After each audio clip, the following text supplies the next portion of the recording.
الحارة لكم مشاهدينا متابعينا في كل مكان في ليلة صعبة هنا حيث تتساقط الثلوج.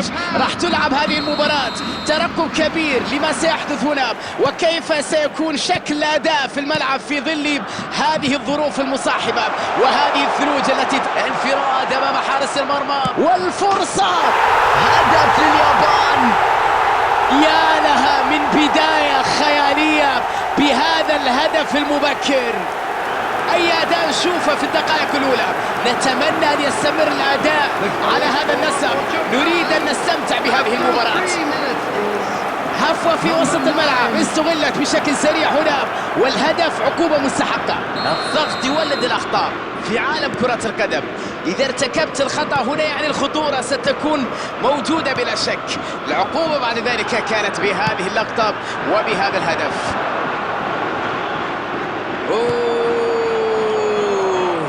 المباراة تبدأ ب1-0. الهدف المبكر يجعلنا متحفزين لكرة قدم ممتعة هذا اليوم. هدف ربما يكون غير متوقع لكنه بالتأكيد راح يمنحنا متعة أكبر في هذه المباراة. يتحرك لوحده، يهاجم،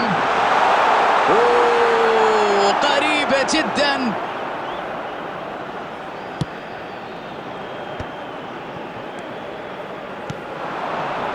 جوان عنده مساحة على الطرف، موجود لإبعاد الكرة.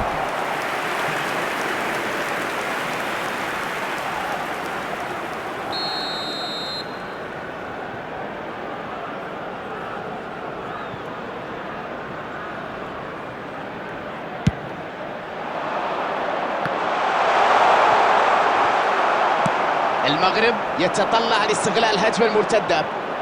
الخطورة الآن في الجانب الآخر. الله على المهارة، مينامينو إلى خارج المرمى.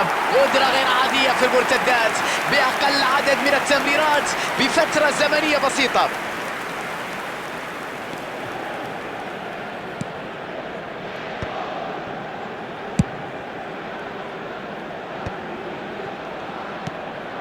يتدخل ويقطع الكرة، رائع جدا في توقع مسار الكرة.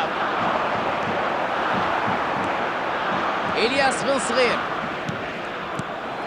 دوان مع الضغط ينجح في استعادة الكرة. يوسف نصيري، لمسة في المساحة الخالية، تمكن من المرور.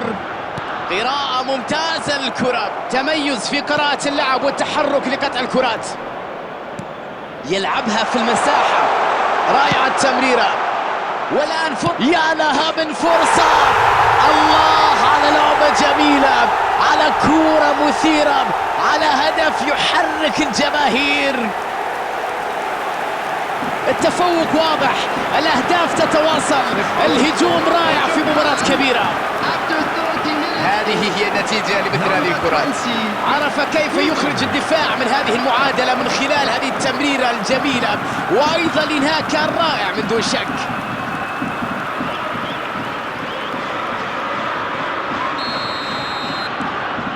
الآن النتيجة 2-0. من الواضح جدا أنهم يسيطرون تماما على مجريات اللعب. تقدم بهدفين يعني أنهم متحكمين تماما في مجريات اللعب بالطول والعرض، يقدمون أداء مبهرا في مباراة اليوم.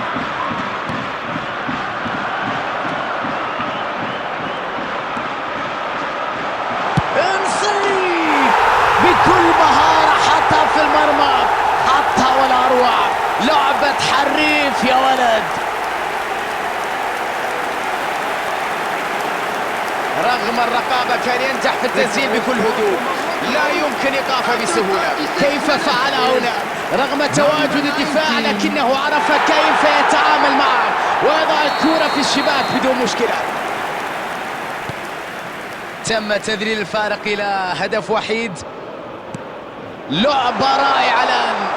دوان، كوبو، مرت الكرة بشكل جميل، حصلوا على ركنية.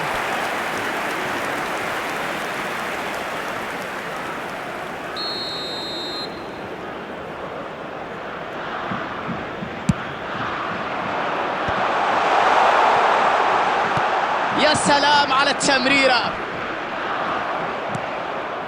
الكرة ملعوبة إلى الأمام. الركنية ضاعت والآن نشوف فرصة مضادة. الهجوم تحول الآن إلى الجهة الأخرى. تانيغوتشي، إندو،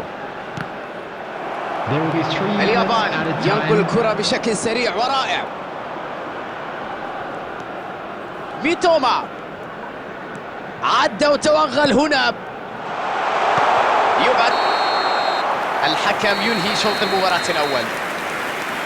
شوط أول مثير هنا 2-1، تعني تقريبا أن الأمور لم تحسم بعد، ما زال كل شيء ممكن في شوط المباراة الثاني. نستعد مشاهدينا الكرام لشوط المباراة الثاني.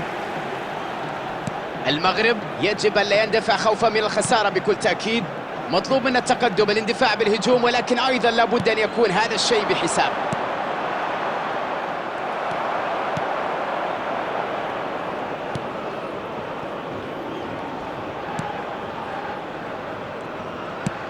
كرة تلعب على اليمين.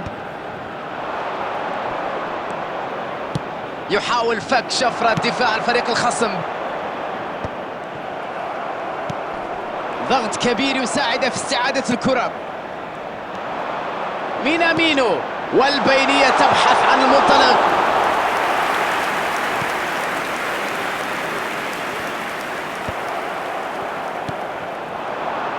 دوان. المغرب يحاول إيجاد طريق للعودة في النتيجة في شوط المباراة الثاني. ويدا، ميتوما، إبراهيم دياز، تغيير اتجاه اللعب على اليمين.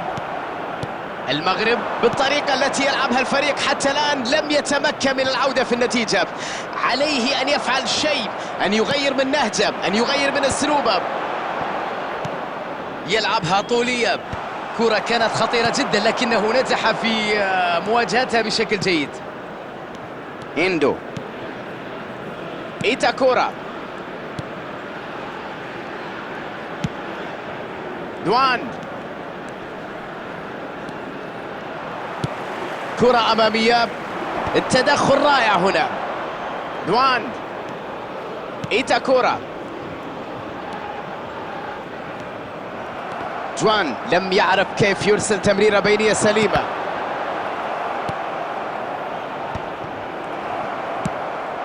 مينامينو، ويدا، مرت الكرة. اليابان ما زال يحاول هجوميا رغم أنه متقدم في النتيجة. هذا يبرز شخصية الفريق وأفكار المدرب.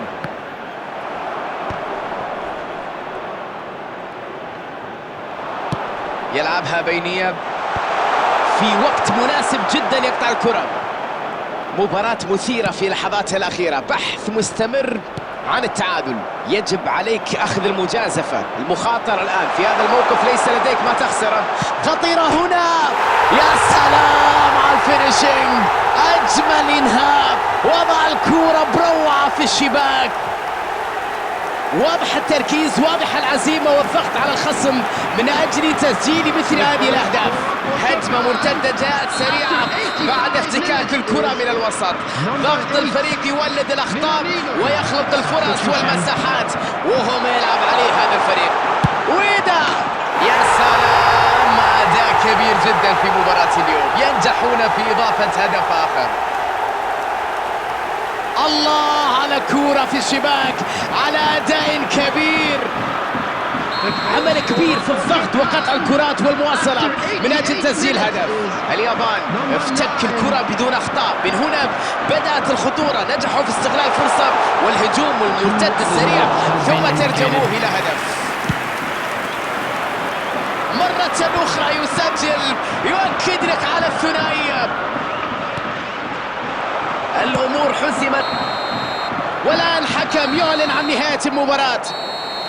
المغرب لم يقدر على مجاراة منافس كان في غاية القوة. هجوم يملك إمكانيات رهيبة جدا، صعبت مهمة المدافعين.